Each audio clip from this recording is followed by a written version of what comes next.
Hey, this is Captain Chris from Lake Lanier Adventures. Get your ass in the outdoors.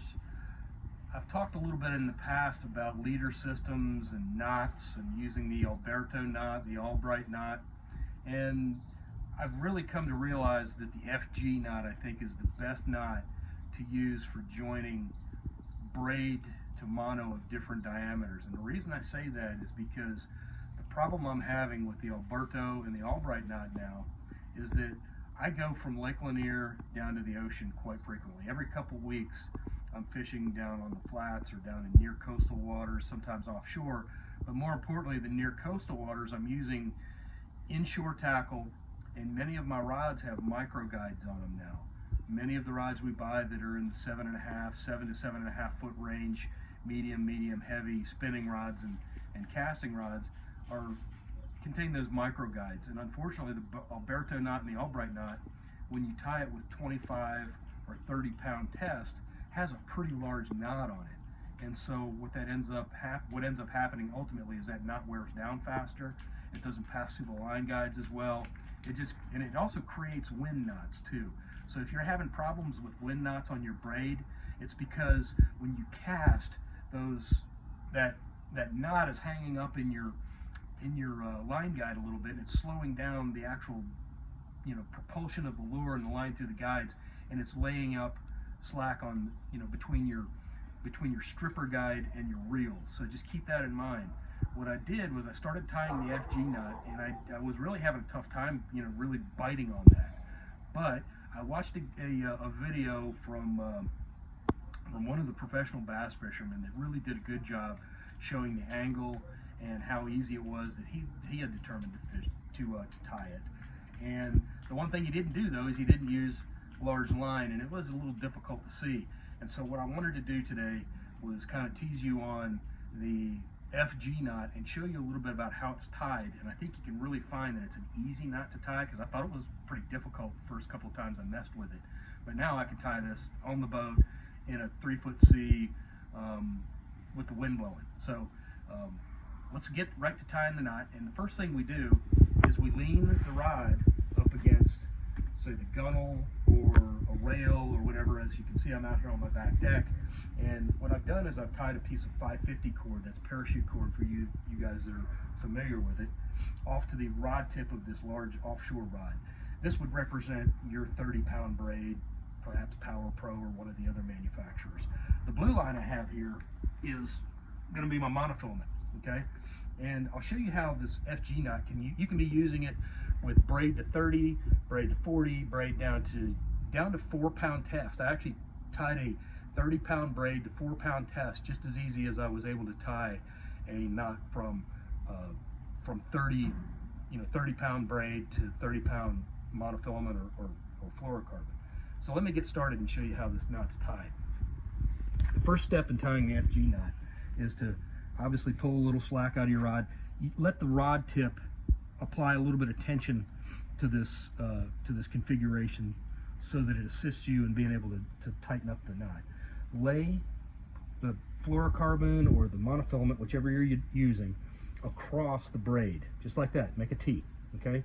Pinch it between your fingers, and then what I'm going to do is I'm going to pull a little more out, because the ratios of the size of the line here require that.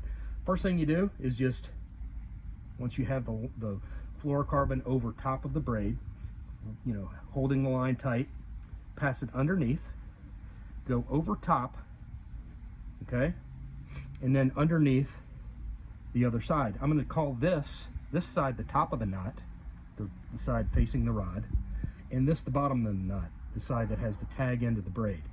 So what I've done, I'll go back one more time, start from a T, go underneath the tag end or the bottom of the knot, over top, and then underneath of the top of the knot, which is a standing line, and back. That's one turn, okay? One turn. Let's make the other turns. So we'll do this of various amounts of, vary the amounts of time that you go up and weave this knot based on the diameter of your braid and your fluorocarbon. What I found for Lake Lanier, out here we're typically using 10 or 8-pound tests for spots. I'm using about 25 or 26 braids, okay, or turns as I'll call it, before I tighten the knot down. The other day when I tied the 4 pound to 30 pound, I used 30. Just to, and what I'll show you is I'm going to continue this same pattern, and you'll get an idea of what this knot does just by watching it close. Now after the second turn, I start to make this fold a little bit, okay? So I bring the braid a little tighter and I can cinch these coils down, okay? And I just continue that pattern, just up and over, or under and over, under and over. And this is going to happen just like you do your monofilament. Under and over, under and over, under and over. And I'm going to stop that right there because I'm going to end up running out of my monofilament and won't be able to finish this knot the right way. So you'd want to do that for 8 or 10 pound test about 20 to 25 times. It won't matter if you do it 20 or 25, but at least 20 times. And the last part of this knot is the most important part, and it's around both strands of braid, and you tie an overhand knot, okay? Just a straight, call it a granny knot, overhand knot, whatever you want to call it, okay? And then what I try to do is I go over it one more time and I'll tie, just running out of line right there, but I'll tie that into another overhand knot so that I get basically a square knot that holds the monofilament to the braid. That monofilament no longer will slip out of that braid, okay? Now, the second part of this knot is to lock the braid in, okay, which I use with another overhand knot here around. And you can do a more complicated overhand knot where you pass this through twice if you like. I tend to like that because what happens is that the transition from the braid to the monofilament becomes tapered, okay? And so when you look at this on your monofilament, it'll be a very clean, long, straight knot. There's no tag end here at the end, which on an Alberto or an Albright knot inevitably starts to fray and catch on your line guides. Passes very smoothly through, and it's an excellent knot for this particular application. So hopefully that helps, and maybe in the next video I'll actually use monofilament and braid, and I'll use something small like 4 pound test, and hopefully that helps you guys, makes you a little bit better knot tire, a little bit better fisherman. It looks good. It's easy to kind of conceptualize now, and get your ass in the outdoors.